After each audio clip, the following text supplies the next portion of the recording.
Olá meninos e meninas do primeiro ano, tudo bom? Vamos para mais uma aula. Vou continuar aqui o conteúdo de movimento uniforme, correção de dois exercícios da página 40 do livro, tá? É aquele momento que vocês podem tirar dúvida na hora de fazer o exercício, ok? Então vamos lá. Então, o exercício 2 da página 40, ele diz o seguinte: a função horária das posições de um ciclista em movimento retilíneo é S igual 200 menos 5t no Sistema Internacional de Medidas. Determine o instante em que o ciclista passa pela origem das posições e, letra B, esboce essa trajetória e represente a posição do ciclista nos instantes 0 a 30 segundos. Bom, então a questão 2, ele informa já diretamente a equação, a função horária do ciclista no Sistema Internacional de Medidas. Então, o que significa isso? Além de fornecer a função horária no Sistema Internacional, temos a posição em metros, o tempo em segundos e a velocidade em metros por segundo. Para quem não lembra, o Sistema Internacional é um sistema de medidas que padroniza as unidades de medidas, ok? Então, no Sistema Internacional, a posição está em metros, o tempo em segundos e a velocidade em metros por segundo. Ok? Então, já a primeira informação que o problema nos dá. Na letra A, o que nós temos? Ele pede um instante. O que é instante? O tempo.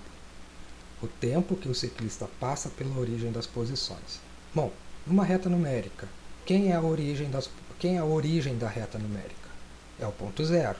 Então, a origem das posições na física é o zero. Logo, a posição final que queremos calcular do ciclista é a posição zero. Então ele vai partir de um lugar, ele vai percorrer uma trajetória e vai passar pela posição zero. E é isso que o problema pede. Ok? Se eu for olhar para a função geral horária, tá? A função horária geral, eu vejo que quem é o elemento que está com o tempo? É o v, a velocidade. Então, a minha velocidade aqui do ciclista, qual é? É menos 5. Então, a velocidade do ciclista é menos 5 metros por segundo. Então, esse cara aqui vai me dizer que ele vai passar pela origem. Por quê? Porque ele está indo no sentido oposto da trajetória. E qual é a posição inicial do ciclista? É a posição 200. Está vendo que é positivo?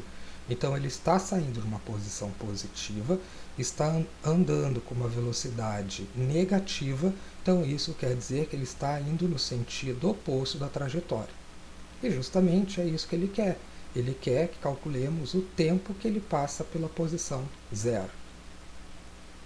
Substituindo todas essas informações, ou seja, qual a informação? Que o S vale zero, vamos substituir na função dada.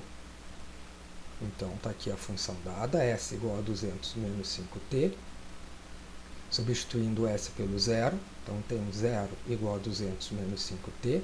Vamos resolver a equação. Então, isolando aqui o 5t, pulou igual, trocou o sinal, lembrando, né? Pulou de membro, eu mudo o sinal da operação, então fica positivo, 5t igual a 200. 5 está multiplicando, passo para o outro lado dividindo, então tem 200 divididos por 5.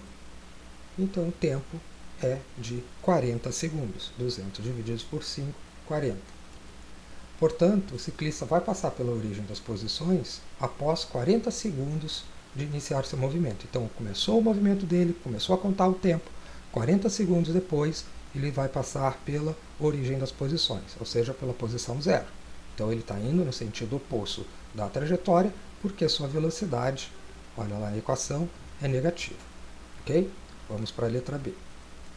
Esboce essa trajetória e represente a posição do ciclista nos instantes de 0 a 30 segundos.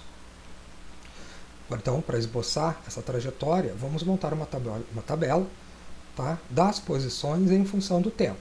Então, eu vou determinar alguns tempos, né, eu vou determinar os tempos e vou calcular as suas posições. Para a tabela não ficar tão longa, nós vamos dividir o tempo em intervalos de 5 segundos, ou seja, a cada 5 segundos eu vou calcular sua posição. Então está aqui, tempo 0, tempo 5, tempo 10, tempo 15, tempo 20, 25 e 30 segundos.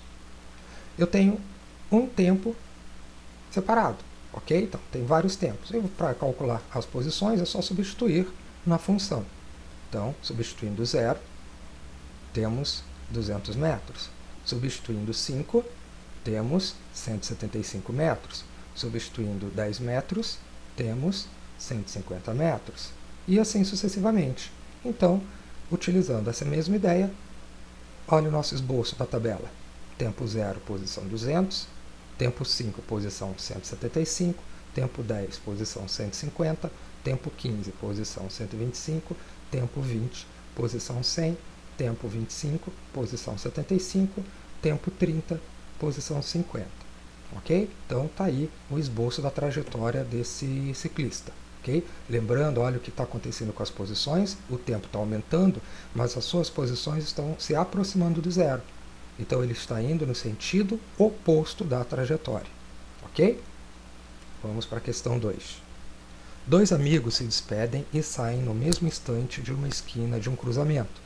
Cada um vai para uma direção, deslocando-se por estradas retas e muito longas, com velocidades constantes. Se a velocidade da bicicleta A for de 12 km por hora e da bicicleta B de 16 km por hora, qual será a menor distância entre as bicicletas após uma hora? Então, a situação do problema está aqui. Então, aqui eu tenho os dois caras na mesma esquina, um parte para baixo, né, naquele sentido vertical, o outro no sentido horizontal. Beleza? Então, o problema já nos informa que eles estavam juntos e parados. Tá? Então, as posições iniciais deles é 0. Então, posição tanto do A quanto do B é 0, posição inicial. Eles estavam parados na mesma esquina. Vamos escrever a função horária de cada um dos ciclistas. Tá? Então, qual é a função horária? S0 mais VT. Então, equação horária para o A.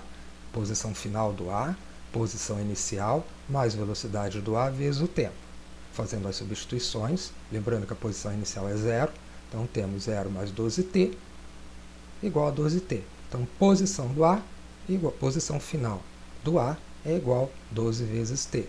Para o B, a mesma coisa, só vou substituir a letrinha. Posição inicial é 0, mais 16t, que sobra 16t. Ok? Então, qual é a equação horária do ciclista A?